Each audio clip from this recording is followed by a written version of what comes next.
Assembly ఎన్నికలు సమీపిస్తున్న కొద్దీ తమిళనాడులో పాలిటిక్స్ హీట్ పుట్టిస్తున్నాయి. గత ఎన్నికలు ఒక ఎత్తైతే ఇప్పుడు మరో ఎత్తు. ఈసారి సినీ నటుడు విజయ్ పార్టీ టీవీకే కూడా ఎన్నికల బరిలోకి దిగడంతో అరవ రాజకీయాలు రసవత్రంగా మారుతున్నాయి. ప్రచార రంగంలోకి దిగిన విజయ్ డీఎంకే లక్ష్యంగా మాటల తూటాలు పేలుస్తున్నారు.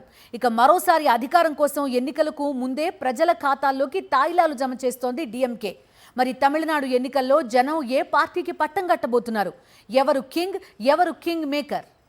తమిళనాడు అసెంబ్లీ ఎన్నికల్లో విజయమే లక్ష్యంగా ప్రధాన పార్టీలు ప్రచారంలో దూసుకుపోతున్నాయి. రాజకీయాల్లో అరంగేట్రం చేసిన సినీ నటుడు విజయ్ తొలిసారి అసెంబ్లీ ఎన్నికలను ఎదుర్కొనేందుకు సిద్ధమయ్యారు. గత ఏడాది కరూర్ తొక్కిస్లాట ఘటనతో కొన్ని రోజులు ర్యాలీలు, సభలకు విరామం ఇచ్చిన విజయ్ మళ్లీ సభలు, సమావేశాలతో జనంతో మమేకమవుతున్నారు.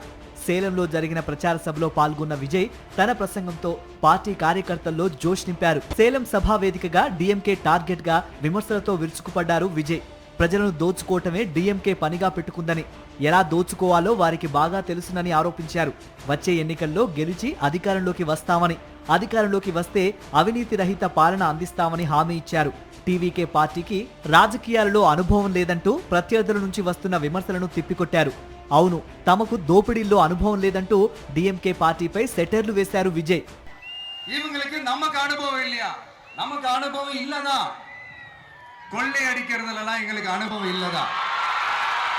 அதெல்லாம் எங்களுக்கு சுட்டு போட்டாலும் வராது. இந்த கொள்கையை பேருக்கு மட்டும் வச்சுக்கிட்டு நேரடியா சரண்டர் ஆகிறது, மறைமுகமா சரண்டர் ஆகிறது, இந்த மாதிரி அனுபவம்லாம் நமக்கு இல்லதா? அதுவும் நமக்கு சுட்டு போட்டாலும் வராது. మక్కలే నేసిగిర నల్ల గుణం இருந்தா పోదయ్యా.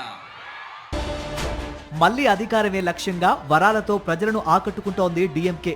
ఎన్నికలకు ముందే కలైంగర్ పథకం కింద ఒక్కొక్కరికి 5,000 చొప్పున రాష్ట్రంలోని 1.3 కోట్ల మంది మహిళల ఖాతాల్లో నగదు జమ చేశారు సీఎం స్టాలిన్. ఈ మొత్తంలో 2,000 సమ్మర్ స్పెషల్ అని పేర్కొన్నారు.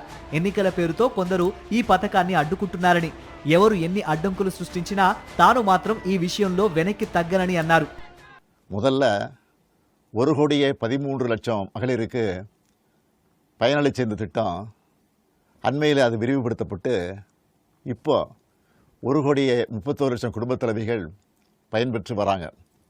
இது வெறும் நிதி உதவி இல்லை, சமூகத்தில் பெண்கள் ஆற்றும் பங்களிப்பை அங்கீகரிப்பதற்காக கொடுக்கப்படுகிற உரிமை தொகை. అసెంబ్లీ ఎన్నికల స్కెడ్యూల్ ఇంకా రాలేదు. అప్పుడే తమిళ రాజకీయాలను వేడెక్కిస్తున్నారు నేతలు. ఓటర్లను ఆకట్టుకునేందుకు ఎవరి ప్రయత్నం వారు చేస్తున్నారు.